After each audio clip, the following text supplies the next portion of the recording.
একসাথে এই ছেলেরা এত টাকা আয় করেছিল যে তারা একটি ক্যামেরা কিনেছিল।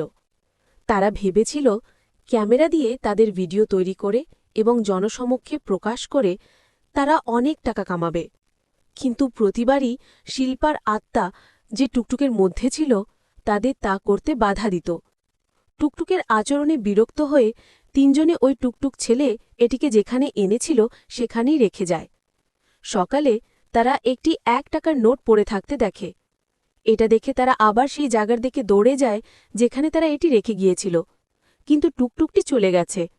বাস্তবে টুকটুকটি একই জায়গায় ফিরে আসে যেখানে তারা লোকেদের দেখিয়েছিল এবং তাদের কাছ থেকে টাকা আদায় করেছিল। এখন তারা অনুভব করেছিল যে এই জিনিসটি তাদের অনুসরণ করা বন্ধ করবে না।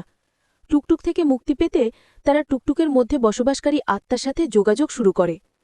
যোগাযোগের সময় তারা তীব্র উদ্বেগ অনুভব করে এবং কোনোভাবে আত্মার সাথে যোগাযোগের পর তারা আবিষ্কার করে যে এটি একটি মেয়ের যে কয়েক বছর আগে দুর্ঘটনায় মারা গিয়েছিল।